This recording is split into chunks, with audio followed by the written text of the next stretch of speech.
Hello everyone, welcome to my channel. అందరూ ఎలా ఉన్నారండి? ప్రతి ఒక్కరికి ఎంతగానో ఉపయోగపడే మన ఇంట్లోన కిచెన్లోనే చేసుకునే పనులని సింపుల్గా చేసుకొని మనకు పనికి రావని పడేసే వస్తువులను ఎలా యూజ్ చేసుకొని మన టైంతో పాటు మనీని సేవ్ చేసుకోవడానికి చాలా మంచి ఉపయోగకరమైన టిప్స్ అయితే ఈ వీడియో షేర్ చేయబోతున్నాను. టిప్స్ అయితే చాలా ఉపయోగకరంగా ఉంటాయి, మిస్ చేయకుండా ఎండింగ్ వరకు చూడండి. ఇప్పుడైతే ఇంకా ఫస్ట్ టిప్ అయితే తెలుసుకుందాం. మనలో చాలా మందికి ముక్కు కుట్టించుకునేటప్పుడు కానీ, లేదంటే చెవు కుట్టించుకునేటప్పుడు కానీ, లేదంటే అప్పుడప్పుడు కూడా చెవి కానీ ముక్కు రంధ్రాల దగ్గర కానీ పుండు అయిపోయి చీము పట్టేసి ఒక్కొక్కసారి హోల్స్ అనేవి పెద్దవిగా అయిపోయి చాలా ఇబ్బంది పడుతూ ఉంటాం కదండి. ఇలా మనకు ముక్కు కానీ లేదంటే చెవు కన్నాల దగ్గర కానీ ఎటువంటి పుండు పట్టకుండా ఉండాలంటే సింపుల్గా ఇలా ట్రై చేయండి. ఇది చాలా మంచి రెమెడీ అండి. మనం అన్నం అనేది వండేటప్పుడు పొంగు అనేది వస్తుంది కదండి, ఆ పొంగుని ఈ విధంగా ఒక గరిటెతోటి ఒక చిన్న బౌల్లోకి ఈ విధంగా సపరేట్ చేయండి. కొత్తగా ముక్కు కుట్టించుకునే వాళ్ళకి ఖచ్చితంగా ముక్కు అనేది పుండు అయిపోవడం, చీము పట్టేయడం, లేదంటే జివ్వును లాగి నొప్పి అనేది వచ్చేస్తూ ఉంటుంది. అలాగే మనకి కూడా ఒక్కొక్కసారి నోస్ పిన్ దగ్గర కానీ, ఇయర్ రింగ్స్ దగ్గర కానీ పుళ్ళు అనేవి రాకుండా ఈ పొంగును కనుక మనం అంటే రైస్ పొంగును కనుక పెట్టామనుకోండి, పుండు అనేది రాకుండా చెవులకు ఇన్ఫెక్షన్స్ అవ్వకుండా ఉంటాయి. ఖచ్చితంగా ట్రై చేయండి, చాలా బాగా యూజ్ అవుతుంది. ఇంకా సెకండ్ టిప్ అనేది తెలుసుకుందాం. మనం వెహికల్స్ మీద అంటే స్కూటీ మీద గట్టును బయటకు వెళ్ళేటప్పుడు హెల్మెట్ అనేది పెట్టుకుంటూ ఉంటాం కదండి. ఇలా హెల్మెట్ అనేది పెట్టేటప్పుడు హెయిర్ అనేది విపరీతంగా ఊడిపోయి చుండ్రు లాంటిది గట్ట పట్టేసి చాలా ఇబ్బంది పడుతూ ఉంటాము. చాలామంది ఆ బయటకు వెళ్ళేటప్పుడు ఎండకి కూడా ఇటువంటి మాస్కులు లాంటివి గట్ట వాడుతూ ఉంటారు. ఇవేవి లేకుండా ఇంట్లోనే ఒక్కొక్కసారి ఓల్డ్ అయిపోయినవి కానీ లేదంటే మీరు వాడుతున్నవి అయినా కూడాను ఏవైనా ఒకటి టీషర్ట్ని తీసుకొని వీడియోలో చూపిస్తున్న విధంగా ఇలా ముఖం దగ్గర అంటే ముక్కు దగ్గర ఈ విధంగా మనకి ఫ్రంట్ అనేది వచ్చేటట్టు, ఆ తర్వాత హ్యాండ్స్ అనేవి బ్యాక్ సైడ్ ఈ విధంగా కట్టేసుకొని ఎక్స్ట్రా క్లాత్ అంతా కూడా ఈ విధంగా మనము పైకి తీర్చేసాము అనుకోండి, చక్కగా ఇలా మనకైతే ఒక మాస్క్ అనేది రెడీ అయిపోతుందండి. దీనివల్ల మనకి హెయిర్ అనేది డ్యామేజ్ అవ్వకుండా చక్కగా బయటకు వెళ్ళేటప్పుడు మనకు ఒక మాస్క్లకు కూడా చాలా బాగా యూజ్ అవుతుంది అనమాట. ఆస్తమా ఇలాంటివి గట్టున్న ఏవైనా ఉన్నా కూడా ఇవి తగ్గిపోతాయండి. బయటకు వెళ్ళేటప్పుడు డస్ట్ అనేది రాదు. ముఖ్యంగా హెయిర్కి ఎటువంటి ఎఫెక్ట్ అవ్వకుండా ఉంటుందన్నమాట. ఖచ్చితంగా ఒకసారి అయితే ట్రై చేయండి, చాలా యూజ్ఫుల్గా ఉంటుంది. ఇంకా మూడో టిప్ అనేది తెలుసుకుందాం. ఈ టిప్ కూడా మనకి ఇంట్లో చాలా బాగా యూజ్ అవుతుంది. మనం అప్పుడప్పుడు ఫ్రిడ్జ్ అనేది క్లీన్ చేస్తూ ఉంటాం కదండి. నెలకు ఒకసారి ఖచ్చితంగా ఫ్రిడ్జ్ మొత్తాన్ని ఒకసారి తడి క్లాత్ తోటి తుడుచుకోవాల్సింది, లేదంటే బ్యాడ్ స్మెల్ అనేది వచ్చేస్తుంది. చాలామంది క్లీన్ చేసేటప్పుడు ఏం చేస్తూ ఉంటారంటే నార్మల్గా షాంపూ వాటర్లోని విమ్ లిక్విడ్ కానీ షాంపూ కానీ సర్ఫ్ కానీ వేసి క్లీన్ చేసేస్తూ ఉంటారండి. ఇలా క్లీన్ చేయడం వల్ల ఫ్రిడ్జ్ అనేది మళ్ళీ మనం క్లీన్ చేసేటప్పుడు బాగానే ఉంటుంది, కానీ ఆ తర్వాత అదే స్మెల్ మనకి అలానే ఉంటుందన్నమాట. ఎందువల్లంటే ఇందులో కెమికల్స్ అనేవి ఉంటాయి కాబట్టి ఎప్పుడైనా కూడా ఫ్రిడ్జ్ అనేది శుభ్రంగా ఉండాలి, బ్యాక్టీరియా పట్టకుండా బ్యాడ్ స్మెల్ రాకుండా కొత్త దానిలా ఉండాలంటే సింపుల్గా ఇలా ట్రై చేయండి. నేను ఎప్పుడు నెలకు ఒకసారి ఇలానే క్లీన్ చేస్తానండి. ముందైతే ఫ్రిడ్జ్లో ఉన్నవన్నీ పక్కన పెట్టేశాను. ఆ తర్వాత ఫ్రిడ్జ్ని క్లీన్ చేసుకోవడం కోసం ఈ విధంగా ఒక బౌల్ తోటి వాటర్ని తీసుకొని ఇందులోనే ఖచ్చితంగా ఒక నిమ్మ చెక్క రసాన్ని అయితే వేసేసుకోండి. నిమ్మ చెక్క వల్ల మనకి బ్యాడ్ స్మెల్ అనేది రాకుండా ఫ్రెష్ స్మెల్ అనేది వస్తుందండి. అలాగే ఏవైనా మనకు మరకలు లాంటివి ఉన్నా చక్కగా క్లీన్ అయిపోతాయి అన్నమాట. ఆ తర్వాత ఒక పావు టీ స్పూన్ లేదంటే ఒక అర టీ స్పూన్ వరకు కూడా సాల్ట్ వేయండి. సాల్ట్ వల్ల మనకి మరకలు ఏమైనా ఉన్నా చాలా ఈజీగా క్లీన్ అయిపోతాయి. అలాగే ఫ్రిడ్జ్లోని ఏదైనా తుప్పు లాంటివి గట్ట పట్టుకునే ఉంటాయండి. ఆ తర్వాత మనకి ఫ్రిడ్జ్ అనేది కూడా క్లీన్ చేసేసిన తర్వాత బ్యాడ్ స్మెల్ రాకుండా ఫ్రిడ్జ్లోని ఏదైనా ఉన్న బ్యాక్టీరియా పోవాలంటే ఒక 2 స్పూన్ల వరకు కూడా వెనిగర్ని వేసేసుకోండి.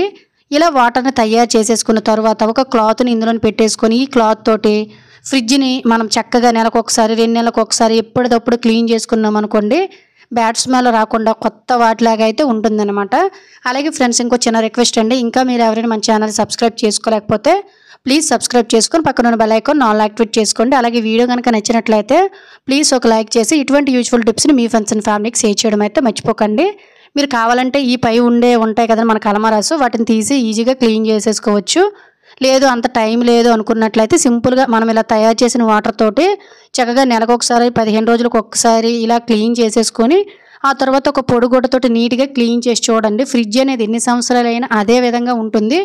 ముఖ్యంగా ఫ్రిడ్జ్లో ఎటువంటి బ్యాక్టీరియా బ్యాడ్ స్మెల్ అనేది రాకుండా చాలా శుభ్రంగా ఉంటుంది. అలాగే మన ఫ్రిడ్జ్లో కూరలు కానీ ఇవన్నీ కూడా ఏవైనా పెట్టేటప్పుడు గట్టను ఒక్కొక్కసారి వీటి మీద వలిగిపోయి మచ్చలు పడిపోయి మరకల్లాగా, అలాగే ఫ్రిడ్జ్లో మనం గిన్నెలతోటి పాటు ఏవో ఒక ఫుడ్ ఐటమ్స్ పెట్టేటప్పుడు వాటిని తీసి పెట్టేటప్పుడు గీతలు అనేవి పడుతూ ఉంటాయి కదండి ఈ ట్రేస్ వల్ల. దీనివల్ల ఇవి చాలా అసహ్యంగా అయిపోవడమే కాకుండా ట్రేస్ అనేవి డ్యామేజ్ అయ్యే ఛాన్స్ ఉంటుందండి. దీనికోసం నేను మీషోలోనైతే జస్ట్ ఒక 150 రూపాయలు లోపేనండి ఇవి చక్కగా బుక్ చేసుకున్నాను అనమాట. మా ఫ్రిడ్జ్ కలర్ని బట్టి నేను సెట్ చేసుకున్నాను. చాలా నీట్గా ఉన్నాయి. అలాగే మన గిన్నెలతో ఏవి పెట్టేటప్పుడైనా కూడాను మనకి ట్రైస్ మీద గీతలు పడడం, అడిగిపోవడం, లేదంటే ఎప్పుడైనా కూరలు లాంటివి గట్రా పడేటప్పుడు ఈజీగా క్లీన్ చేసుకోవడం కోసం నేను ఇవి పెట్టేసుకున్నాను అనమాట. పైన కవర్ వచ్చింది, అలాగే హ్యాండిల్ కవర్ కూడా వచ్చిందండి. జస్ట్ ఒక 120 ఇలా బుక్ చేశాను అంతే, ఎక్కువ కూడా కాదు. దీని లింక్ మీకు కావాలంటే నాకు లింక్ అని కామెంట్ చేయండి, దీని లింక్ మీకు సెండ్ చేస్తాను. ఈ విధంగా బయట కూడాను అదే వాటర్లో మనము చక్కగా ఇలా ఒక క్లాత్ను ముంచేసుకొని నీట్గా వీడియోలో చూపిస్తున్న విధంగా ఎప్పటికప్పుడు క్లీన్ చేసుకొని ఒక తడిగుడ్డ పొడిగుడ్డతోటి నొక్కు పెట్టి తుడిచేసామనుకోండి మరకలు లాంటివి ఏవి ఉండవు, గీతలు లాంటివి పడవు. ముఖ్యంగా ఫ్రిడ్జ్ అనేది ఎన్ని సంవత్సరాలు అయినా కూడాను కొత్త దానిలాగా రిపేర్ రాకుండా ఉంటుందన్నమాట. ఒకసారి అయితే నేను చూడండి ఇలా వాటర్ని తయారు చేసేసుకొని నీట్గా క్లీన్ చేసేసాను. సో ఫైనల్గా ఫ్రిడ్జ్ అనేది ఇంతకుముందు ఎంత గలీజ్గా ఉండేదో ఇప్పుడైతే నేను ఎంత నీట్గా తయారు చేసేసానో చూసారు కదా. ముఖ్యంగా దీనివల్ల మనకి బ్యాక్టీరియా అనేది ఫామ్ అవ్వకుండా, బ్యాడ్ స్మెల్ అనేది రాకుండా ఫ్రిడ్జ్ అనేది మనం రెగ్యులర్గా వాడుతూ ఉంటాం కాబట్టి చాలా శుభ్రంగా ఉంటుంది. ఖచ్చితంగా ట్రై చేయండి. ఇంకా 4వ టిప్ అనేది తెలుసుకుందాం. మనలో చాలామందికి కాళ్ళు నొప్పులు అంటే ఆర్థోపెటిక్ ప్రాబ్లమ్స్ అనేవి ఉంటూ ఉంటాయి కదండి. విపరీతమైన కాళ్ళు నొప్పులు, ఎముకల నొప్పులు అనేవి వచ్చేస్తూ ఉంటాయి. ఇవి ఇంట్లోనే ఈజీగా న్యాచురల్ రెమెడీ పద్ధతిలోని ఎలా తగ్గించాలనేది తెలుసుకుందాం. దీనికోసం మనము మందులు వాడవలసిన అవసరం లేదు, మార్కెట్కి వెళ్ళి అన్ని కొన్ని తెచ్చుకోవాల్సిన అవసరం లేదు. జస్ట్ మన కిచెన్లో పోపుల డబ్బాలోని ఉండే వాటితోటి ఈజీగా తగ్గించవచ్చండి. దీనికోసం మనకి యాలకులు నొప్పులు తగ్గించడానికి చాలా బాగా యూజ్ అవుతాయండి. ఇవి మనం జస్ట్ స్వీట్లలోనో లేదంటే ఏవో పూజల్లోనూ వాడుతూ ఉంటాం కానీ బట్ ఇవి హెల్త్కి అయితే చాలా చాలా మంచిది. ఒక 3 లవంగాలు అవి తీసేసుకొని చక్కగా వీడియోలో చూపిస్తున్న విధంగా కచ్చా బెచ్చాగా ఈ విధంగా దంచేసుకోండి. ఇవి చాలా మంచి స్మెల్ కూడా వస్తాయి, అలాగే హెల్త్కి కూడా చాలా చాలా మంచిదండి. ఇలా తాత్కాలికమైన నొప్పులను మన ఇంట్లో ఉండే వాటితో చాలా న్యాచురల్గా అయితే తగ్గించేసుకోవచ్చండి.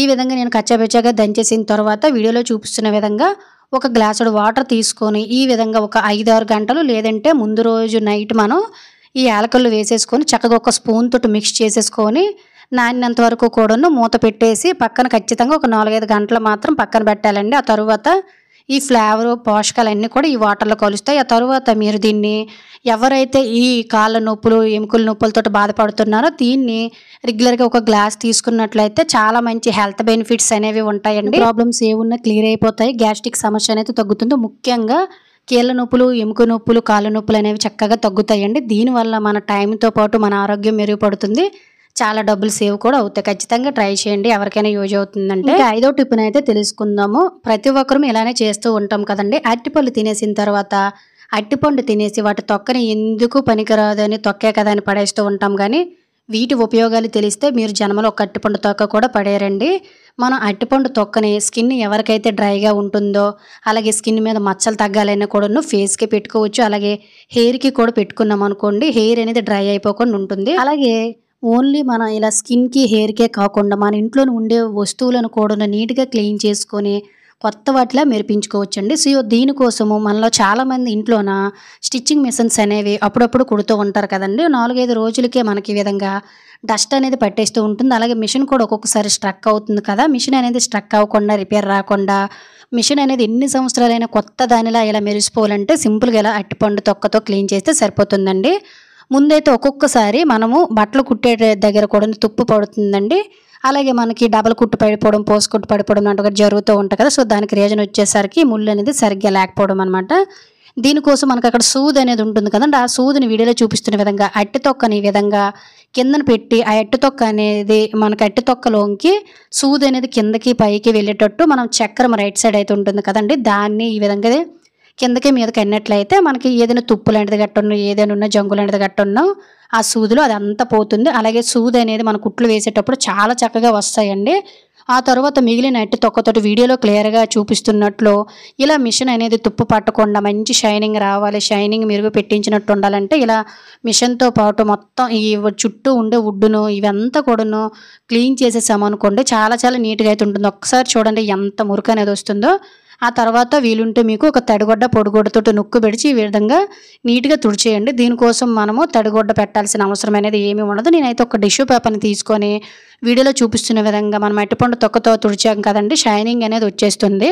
ఆ తర్వాత ఈ విధంగా చుట్టూ కూడాను ఇలా ఒక టిష్యూ పేపర్తో నొక్కు పెట్టి తుడిచేసానండి.